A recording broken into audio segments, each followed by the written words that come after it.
name affiliation also, please. So you're good in the middle, good on the left.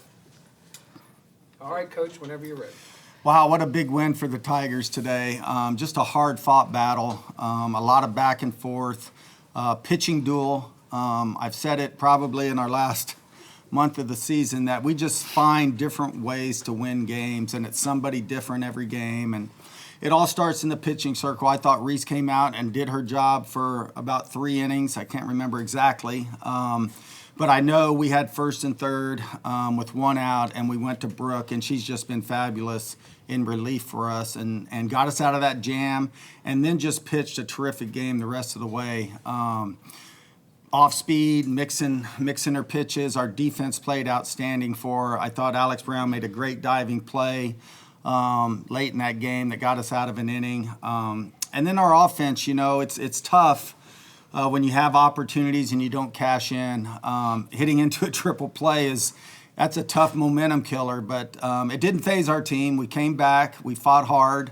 And then Noller just missed one. I thought she hit it. I mean, if the wind's not blowing in, that's a 3-run homer. And, you just keep your poise and composure, and you keep battling, and good things will happen. And, Vieira, to catch in this heat and in the 9th inning to come up and hit a triple. And, I haven't seen her run that fast in a long time, but stand-up triple was huge. And then Marion executed the squeeze bunt perfectly, and we had to go get 3 outs. So just very proud of our team, a hard-fought win today, and now we get to play for a championship tomorrow. All right, we'll begin on the second row here.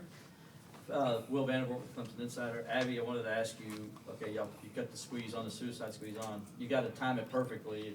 One thing goes wrong, can you talk about the play and what you were thinking at the time, and then when you slid home? Yeah, no, when Coach Rittman called squeeze, I was just saying in my head, don't be early, because I know it's easy for them to go to the replay. I think they only had 1 replay early in that game.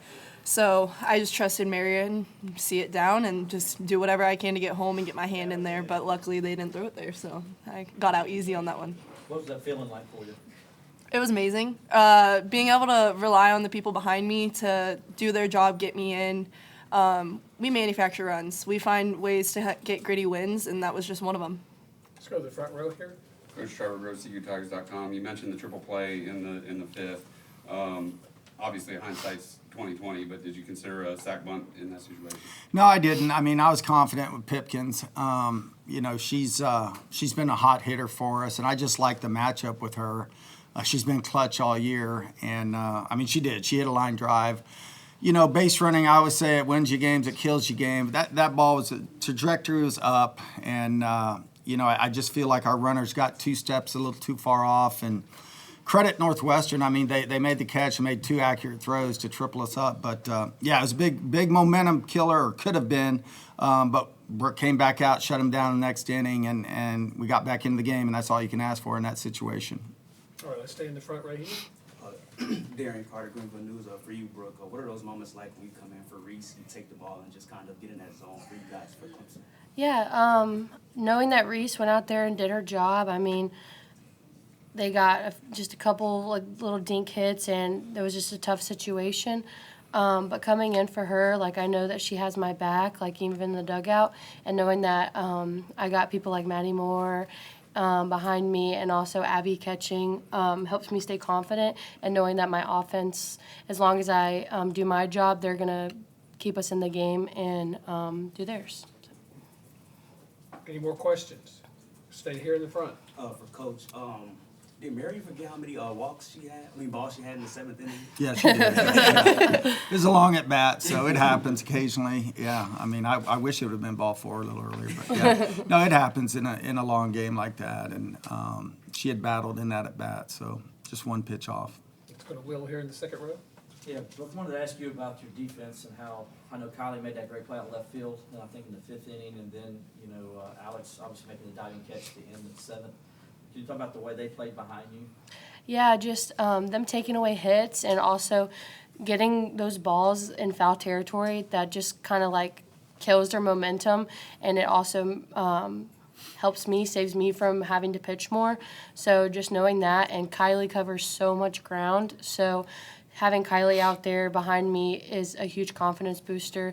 And just today they played fantastic, and I felt like we communicated better today than we had in the past, and just kind of staying locked in and not letting the moment get too big.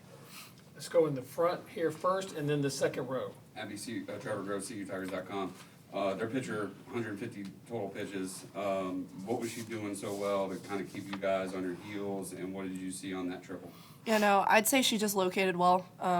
Hardest job to do, pitcher, is you lose gas, so I don't think she tried to do too much. I think she was just hitting her spots and making us. We kind of guessed in the beginning, and that's where I think we got better as hitters as we got further into the game of, like, let's not guess, let's sit one pitch, and if you swing hard through a changeup, you swing hard through a changeup, you make the mistake. So I think we adjusted her. I don't think she got worse as the game went on. Cliff Kennedy, Clemson Sports Media. This is for Brooke. Talk about the girl in the circle on the opposite team. She seemed like she was on today. Talk about her for a little Yeah, I tip my hat to her. I mean, she pitched the whole game yesterday too, I think, and especially being so hot. She did amazing, and she kept our batters off balance very well, and she got out of jams. We put some pressure on her in a couple innings that we were going to score, and she stayed confident and stayed calm and got out of those. So I just tip my hat to her. She did a great job. Let's go to the front right here. You guys both as veterans on this team, how does having past postseason experience help in tight games like this? I'd say just the interlocking in the circle and being able to calm our freshmen down. The experience of, this is a different type of crowd in the postseason where we have the best fans in the nation, if you ask me. But nonetheless, like, being able to keep a level head even in those big moments when there's runners on first and third and Brooke comes in. She's been there, done that. It's just knowing, like, I don't need to be the hero. I just need to play my game. And he had asked one quick question before.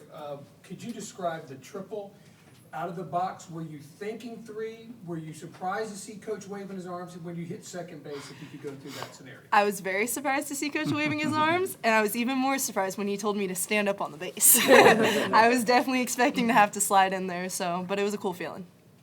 Okay, one last one right here. Abby, I'm sure y'all really enjoyed the viral video of Grace Clements that went around TikTok and all over the place.